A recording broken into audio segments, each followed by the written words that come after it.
Alors on fait un nouveau test, on voit si ça fonctionne mieux et on dirait que ça fonctionne beaucoup mieux. Donc on va tester une petite vidéo avec.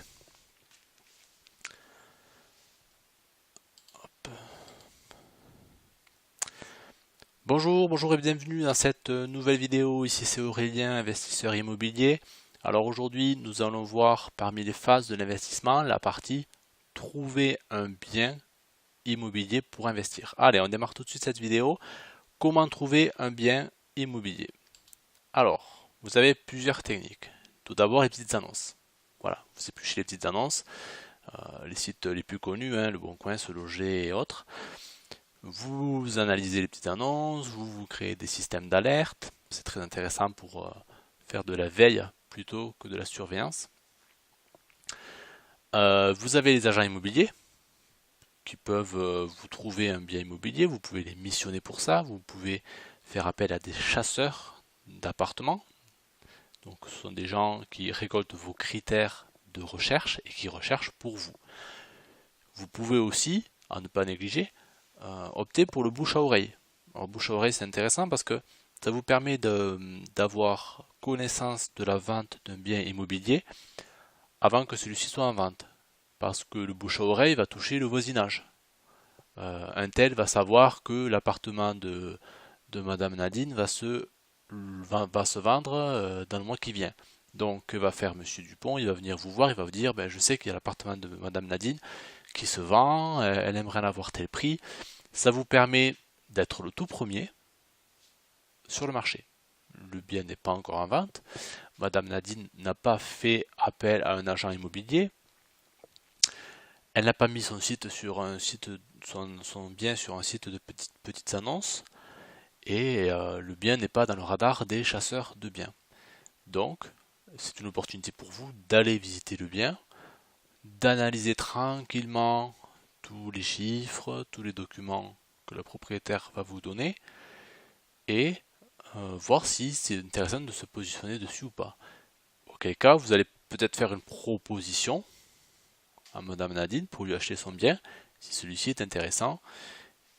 Voilà, vous n'aurez pas eu de stress, vous avez fait les choses tranquillement. Si ça vous intéresse, vous faites une proposition. Et si Madame Nadine ne veut pas vous vendre parce qu'elle pense en obtenir un prix bien meilleur, eh bien, elle va le mettre en vente.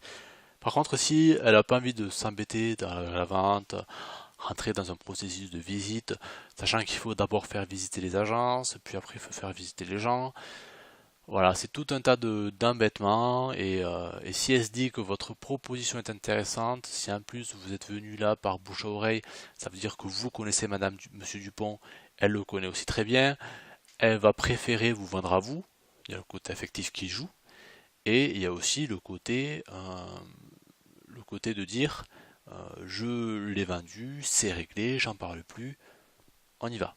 Voilà.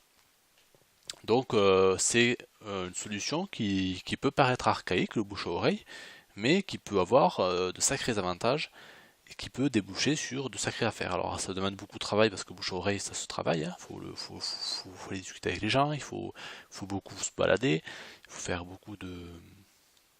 faut beaucoup dialoguer, mais bon, ça peut être une option intéressante. Quels sont les biens à acheter? Alors, les biens avec des défauts qui vont refroidir 90% des acheteurs sont les biens à acheter. Alors il y a le bien qui a un défaut physique, une dégradation ou une vétusté, parmi les biens intéressants à louer. Alors attention aux défauts liés à la copropriété. Vous pouvez corriger un défaut d'un bien tant que ce défaut est chez vous. Plomberie, électricité, mur, plafond, sol. Par contre, si le défaut c'est le balcon c'est la copropriété. Donc vous ne pourrez toucher à rien tant que la copropriété n'en a pas décidé. Donc voilà, si le défaut il concerne la façade, qui a besoin d'être refaite et qui n'a pas été refait depuis des lustres, et bien tant que ce n'est pas voté à la majorité à l'Assemblée générale, vous n'aurez pas la façade de refaite. Et vous aurez un appartement délabré, visuellement, de l'extérieur, qui peut-être se louera moins cher, et ainsi de suite. Voilà. Donc attention à ça. Qu'est-ce qui va refroidir les acheteurs? Le bien est déjà loué.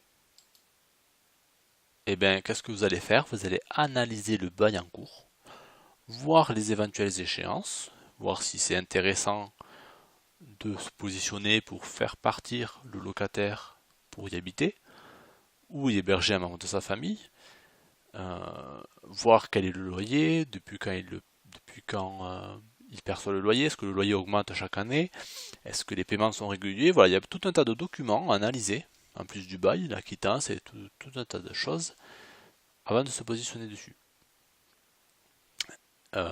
S'il y a des difficultés avec le locataire, vous êtes certain que le vendeur sera ravi de vous vendre le bien et de vous filer le bébé en disant démerde-toi.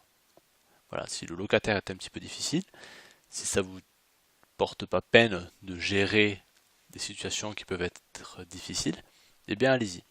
Allez-y, vous allez gérer la situation et vous allez trouver votre bonheur avec ça. Autre possibilité, parmi les biens à acheter, on a les situations dans lesquelles le vendeur est pressé. Le vendeur est pressé, il y a peut-être une situation d'endettement avancé, donc il a besoin de liquidité, il a besoin d'argent, là tout de suite. Il est peut-être en situation de succession, auquel cas ils sont plusieurs, ils ne sont pas d'accord, donc il faut vendre pour récolter l'argent. Situation de divorce, donc situation malheureuse bien entendu, mais qui existe de plus en plus fréquemment, auquel cas bon, ben, il faut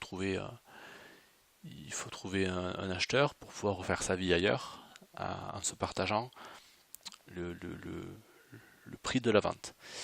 Il peut y avoir des gens qui sont mutés, donc mutation professionnelle implique du coup vente peut-être du logement que l'on avait en propriété. Il y a ceux qui ont des pré-relais et qui donc sont pour le coup très pressés de vendre.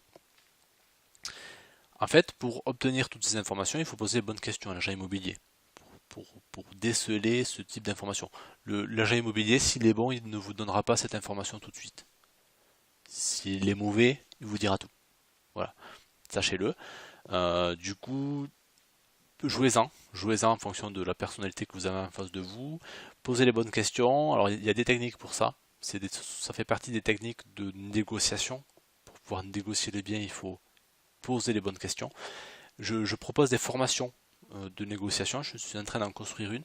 Si vous êtes intéressé, laissez-moi un commentaire en dessous pour apprendre à négocier l'achat d'un bien immobilier et faire des milliers d'euros d'économie. Si vous êtes intéressé, je vous proposerai cette vidéo prochainement.